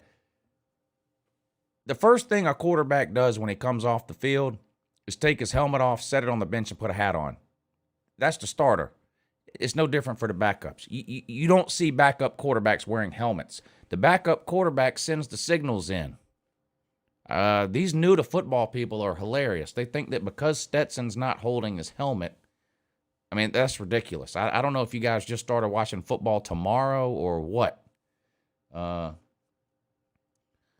But whoever Alabama's backup is, Paul Tyson or Jalen Milroe, whoever it is, he's standing on the sideline next to the offensive coaches with no helmet on and no helmet in his hands, sending in signals to Bryce Young. I mean, you people that y'all just started watching football yesterday.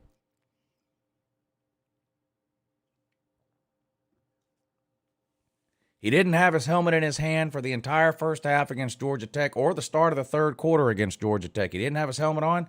He didn't have it in his hand. He was standing next to the offensive coaches sending in signals, and then on the next series, he was in the game.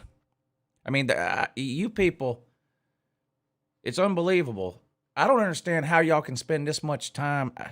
You must be college football fans to be spending this much time watching college football YouTube channels, but how can you know so little?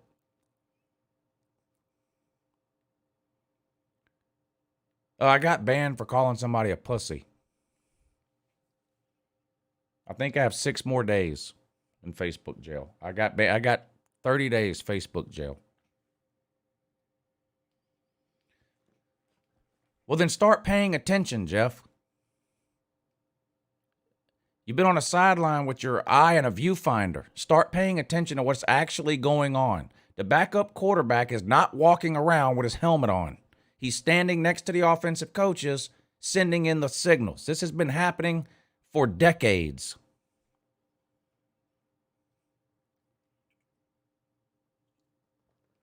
Paul Tyson is not standing next to the offensive coordinators on the sideline with his helmet on, sir.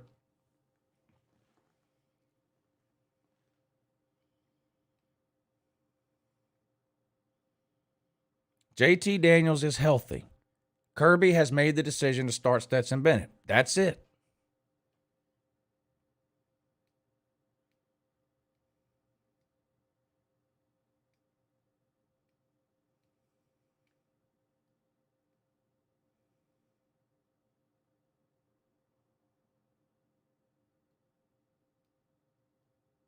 Yeah. JT is hurt and can't play. But they still send him in against Georgia Tech instead of developing Carson Beck or Brock Vandergrail. I mean, imagine the stupidity. If Stetson Bennett gets hurt, JT Daniels is the one that's going in, period. It's not, there is, period, end of story. You're either making excuses for Kirby Smart or you're really that goddamn ignorant. With all these conspiracy theories about JT Daniels. JT Daniels isn't playing because Kirby said Stetson is the starter. That's it.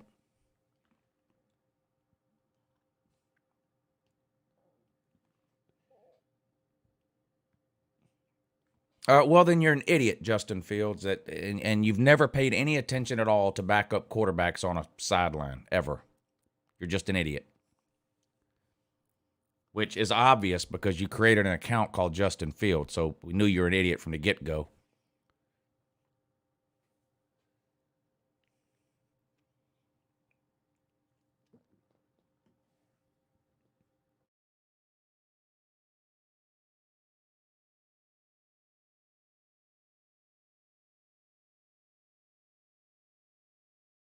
Chantastic, thank you for the super chat. He says, half of the so-called fans get their college football info from the condom factory.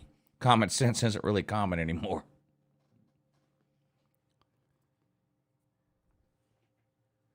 That's not true either, Roger. That is not true. That has been debunked by multiple sources. That is not true. It is true that his quarterback coach came in, who, by the way, is the most respected quarterback coach in the country. It is true that JT Daniels' quarterback coach came in. It is not true that Kirby wanted him to start and some doctor from California somewhere said no. That is not true. These are all excuses invented by Kirby Smart apologists. Kirby Smart has just chosen Stetson Bennett. That's it.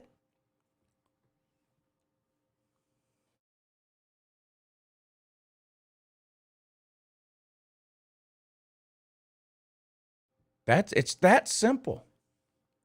It's Occam's razor. Occam's razor. The simplest explanation is almost always true. And in this case, Kirby has chosen Stetson Bennett. That's it.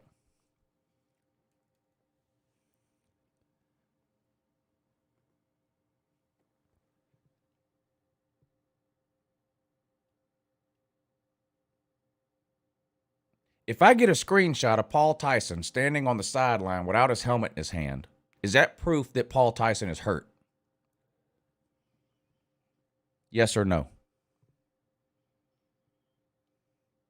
The backup quarterback does not walk around with his helmet in his hand. You people, I swear to God. I don't know if y'all are, I think y'all might be trolling me now because you see me getting pissed off.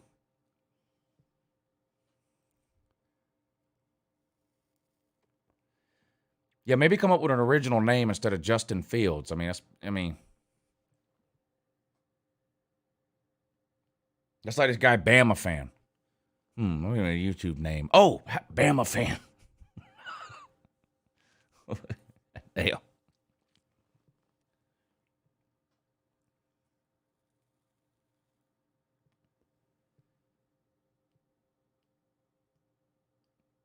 When Tom Brady comes off the field, you know what he does? He takes his helmet off, he sets it down, and he puts a hat on, and he walks around the sideline. What does that mean? It means nothing. What do you want JT Daniels to stand on the sideline with his helmet on, holding up the cards and doing the hand signals to send the plays in? There's no way. You people are either trolling or you really are that goddamn stupid.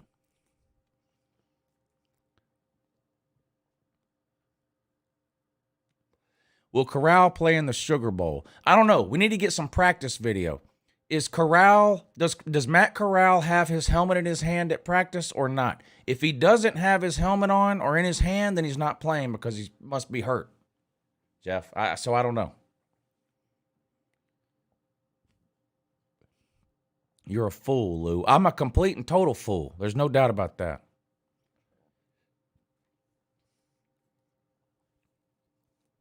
But I know the backup quarterback doesn't walk around with his helmet on. Have you ever looked at a college football sideline? Have you ever looked at a college football sideline? Are there more people without their helmet on or with their helmet on? You tell me. Let me ask you this. You ever seen Jordan Davis runs off the field every other play? What's the first thing he does when he runs off the field? He takes his fucking helmet off. You people are insane.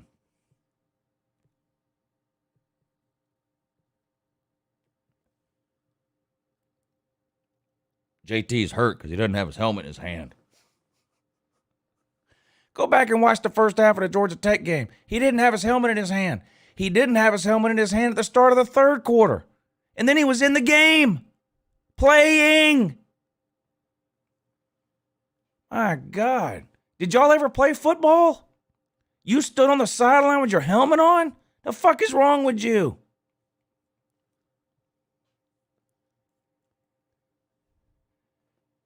Carson Beck didn't have his helmet on or in his hand until the fourth quarter against Georgia Tech when he was in the game. Is he hurt too?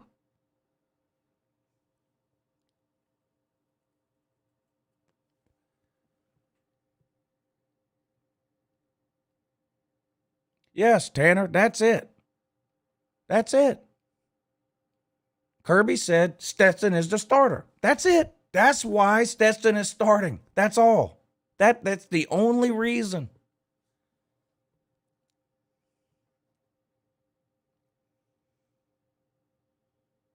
Why were the wide receivers in the second half of the Alabama game, why were the Georgia wide receivers sitting on the bench yelling for JT Daniels to go in the game? Why? They must know he's hurt. Why would they want a hurt player to go in the game? This has been reported by multiple UGA media sideline reporters and even people in the first row of the stands at Mercedes-Benz Stadium that the wide receivers were sitting on the bench in the second half while the defense was on the field calling for JT Daniels to play. He's not hurt.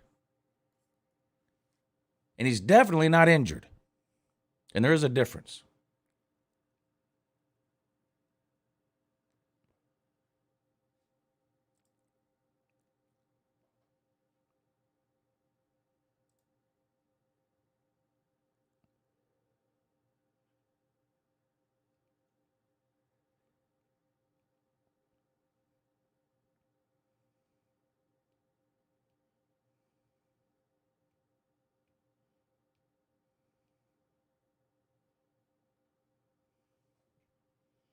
That's it. TF20. That's it. Kirby has made a decision on who the quarterback is, and that's it. It's that simple. So you either agree with Kirby's decision or you don't. But all these conspiracy theories to make excuses for Kirby Smart is insane.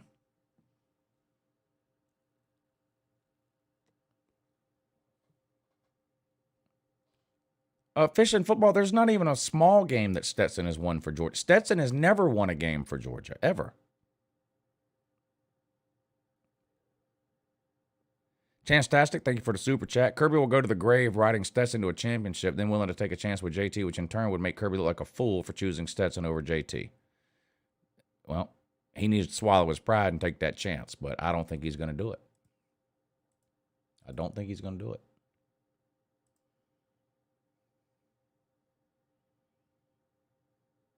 And I think Stetson can beat Michigan because of the matchups involved and the style of football that Michigan plays. I think Georgia can win against Michigan with Stetson. I don't know about Bama.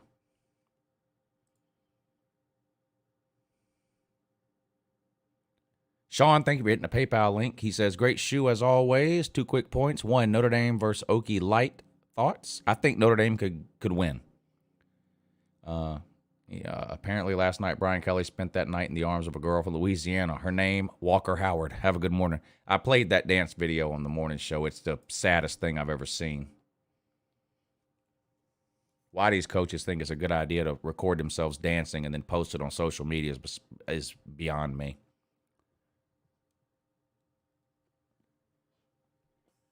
Beyond me.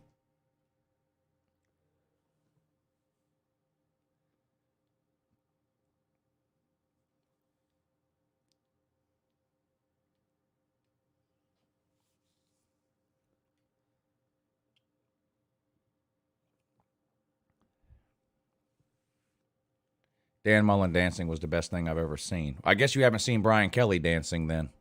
I'll play it. Here you go. Like to see it? Here it go.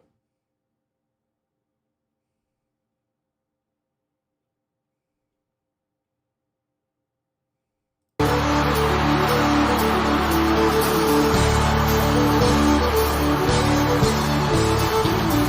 spent last night in the arms of a girl in Louisiana.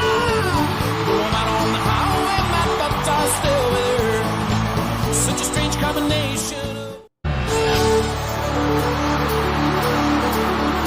I think my favorite part about the video was Brian Kelly's bowling shoes. I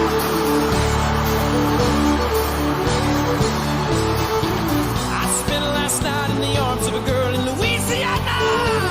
Going out on the highway, my thoughts are still with her. Such a strange combination.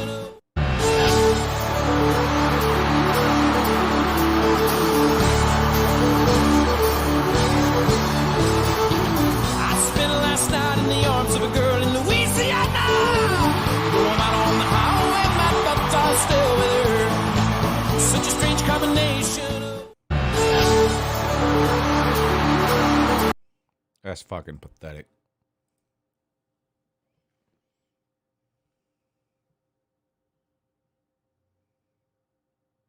Pathetic.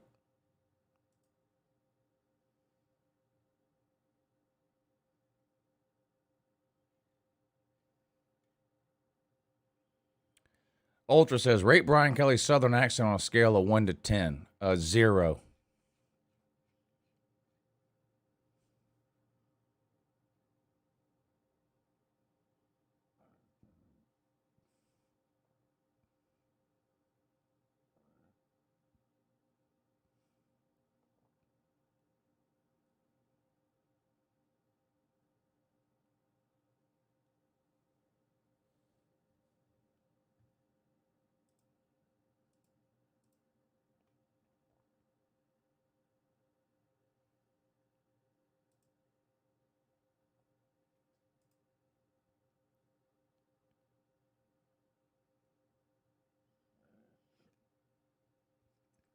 Hard to tell if he looked handicapped or had 14 margaritas. Okay, that was good.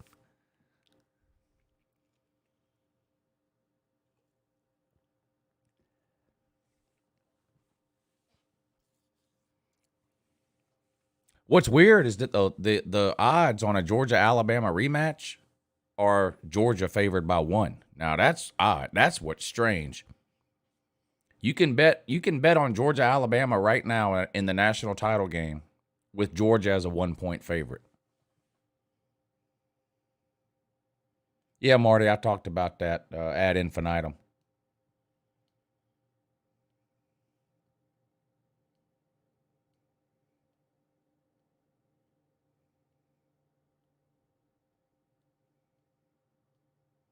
Worse than Dan Aykroyd in Driving Miss Daisy. Dan Aykroyd in Driving Miss Daisy was great. That's one of my favorite movies of all time. You be careful what you say about Driving Miss Daisy.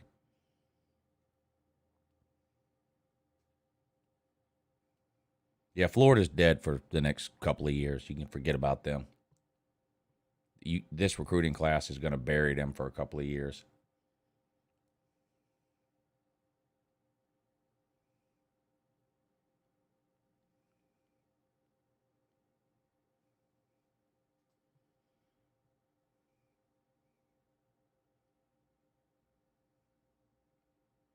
Law school? No, I got my law degree off Facebook.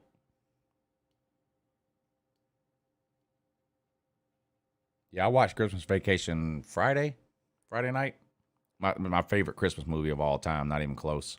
Nothing else is even close to me. I watch that movie 2-3 times a year.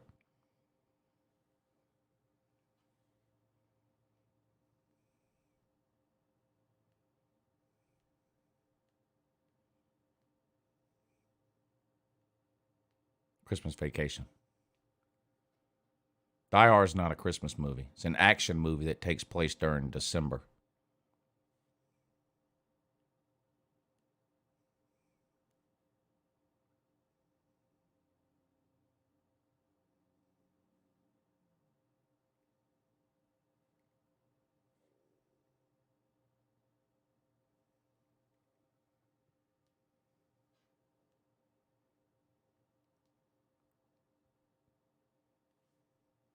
I hope so, Sean. I want to see the play. I want to see the best players play in the bowl games. So I hope so.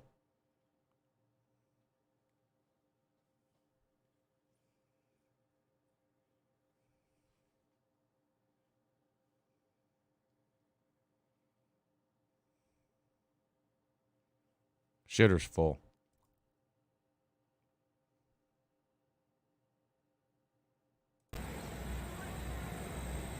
Shitter's full.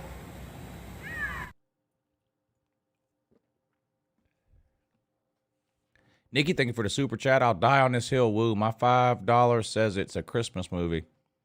Still, let me get a Go Dogs in that. Go Dogs in that. Is Jaws a 4th of July movie?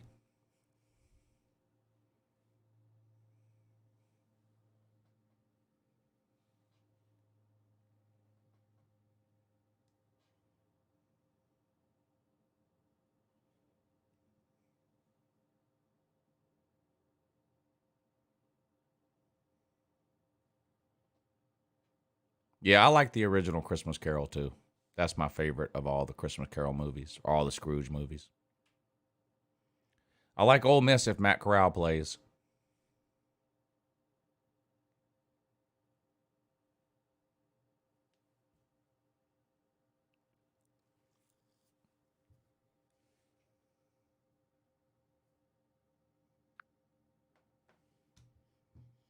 That there's an RV, Clark.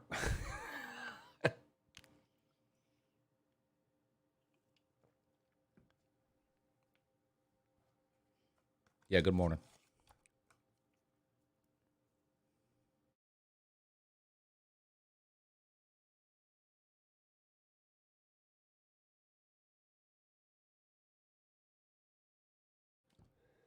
Can you play the 'Tis the Season short? Of course I can.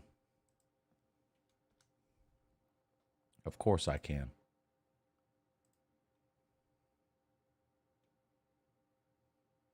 I can play this one too.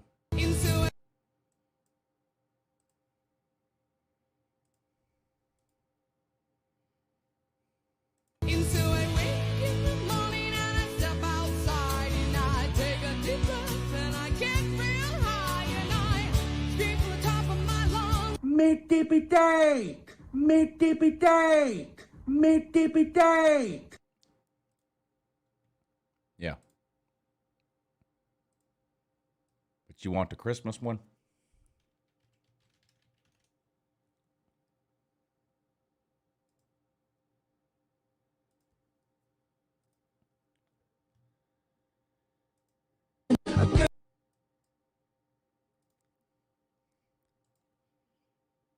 A girl like you needs something real. Wanna get you something from the heart. Something special, girl. It's my dick in a box. A girl like you needs something real. Wanna get you something from the heart. Something special, girl. It's my dick in a box. Yeah. Now, see, some of y'all aren't subscribed to the second channel, so you're missing out on all that stuff. I'll do you a favor, though. I'll post the link to the second channel in the comments right now. You can click that link and go subscribe to the second channel. And then you'll be one of the cool kids. Because you would have seen this video, too. You would have seen this one, too, if you were subscribed to the second channel. Have you ever seen a white girl twerk? I ain't never seen a white girl twerk. Do you want to see a white girl twerk? Yeah, yeah, I want to see the white girl twerk. Twerk, twerk, twerk, twerk, twerk, twerk, twerk, twerk, twerk, twerk, twerk. White girl twerk, twerk, twerk. Have you ever seen a white girl twerk? I ain't never seen a white girl twerk. Do you want to see a white girl twerk? Yeah, yeah, I want to see the white girl twerk. Twerk, twerk, twerk, twerk, twerk, twerk, twerk, twerk, twerk, twerk, twerk. White girl twerk, twerk, twerk. So that's what you've been missing. Oh, and this, too. You've been missing this, too. Not to mention the morning show that I do 4 mornings a week on that second channel. Hey, Lou, look at this. Hold on, let me get my glasses on so I can see it. What is that? Oh, it's a bitch! Hey, Lou, look at this. Hold on, let me get my glasses on so I can see it. What is that? Oh, it's a bitch!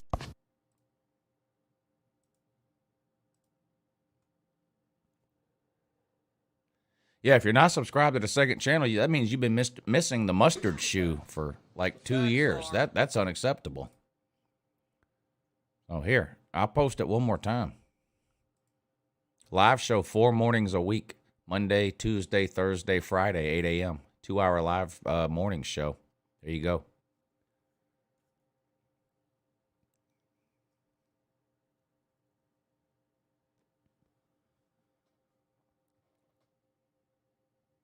You're welcome.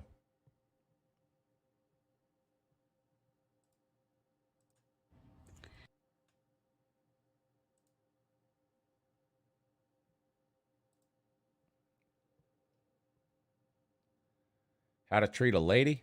Well, let's let Chess Hall tell you.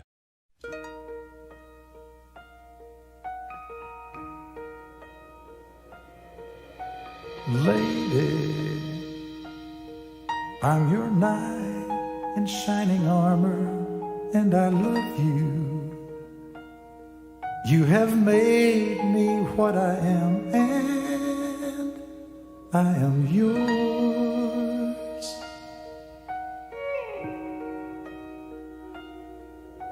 My love, there's so many ways I want to say I love you. Let me hold you in my arms forevermore. My head hurts. Shut up! How to treat a lady.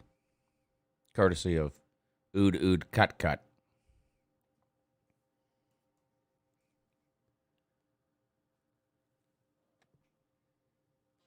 I do live stream on this channel. I don't do the morning show on this channel. The morning show is not a football show. So, all the football stuff is on this channel. The morning show is not a football show.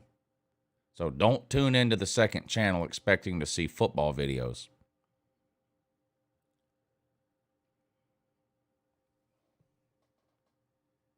Yeah, signing day show tomorrow on this channel because that's a football deal.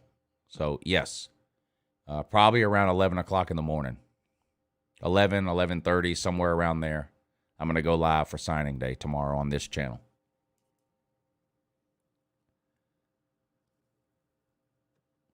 I agree with the shout out to VicTube. If you're not subscribed to VicTube, then here's what you're missing. Here, I'll show you what you're missing on VicTube if you're not subscribed to him, which I don't even know what's wrong with you if you're not subscribed to VicTube, but apparently something is. Something is massively wrong.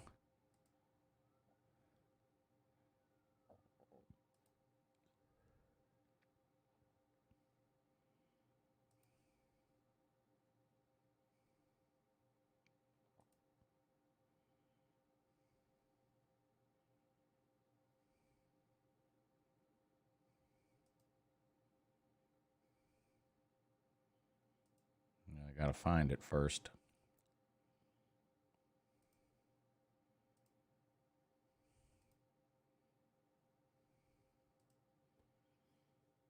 Of course, now I can't find it.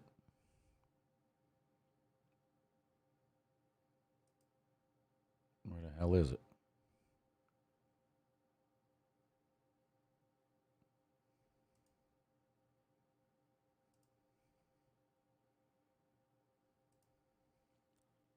This is aggravating.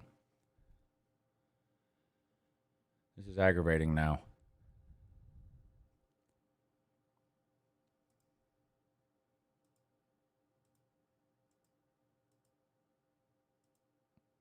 I'm looking. I'm looking. Anybody know where the hell it is? Vic, what's the timestamp? Vic, what's the timestamp of the drums?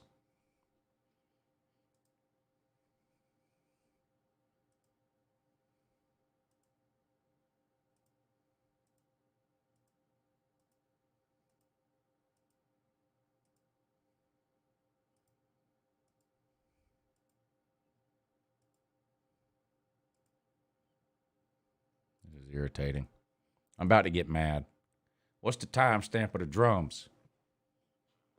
Now I'm pissed off now. How did I find it this morning, but I can't find it now? I'm getting really irritated. I'm just going to end the stream.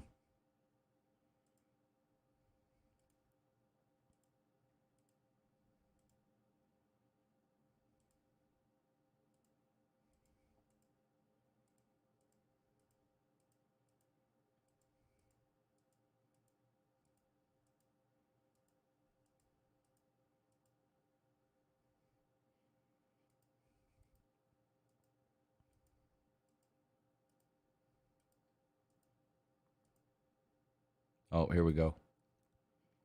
All right, I found it. I don't have a tripod.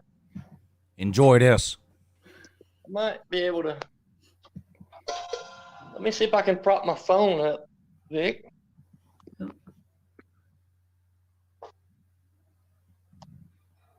I haven't made a drumming video for YouTube since the beginning of time.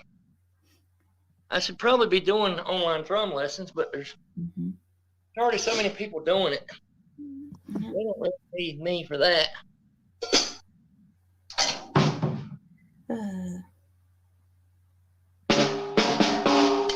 Is that too loud?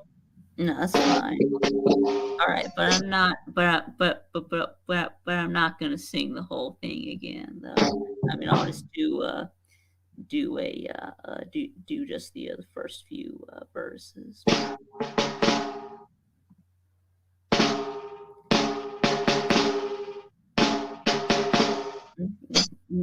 Okay, you ready? Ready? Yeah. 1, 2, 3, 4.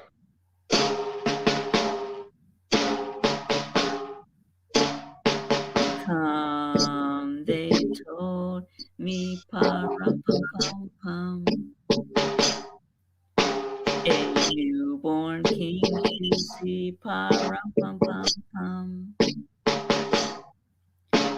Our finest gifts we bring, pa-rum-pum-pum-pum, to lay before our king, pa-rum-pum-pum-pum, rum-pum-pum-pum, rum-pum-pum-pum. To honor him, pa-rum-pum-pum-pum, when we come. Yep. That's right. Every Friday night, 6 p.m. on VicTube.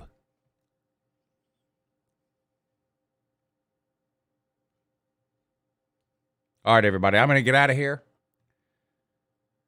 I appreciate everybody tuning in tonight. Another great edition of Uncle Lou After Dark, the college football call-in show.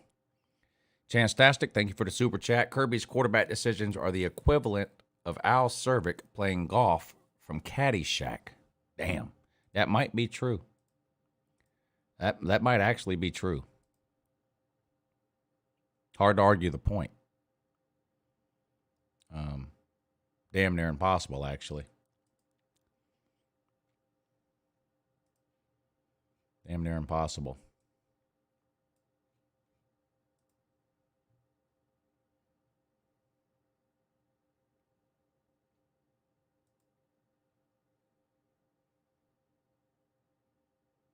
All right, everybody. I'll be back tomorrow for a signing day show around lunchtime. The call-in show will be back Thursday night at 10.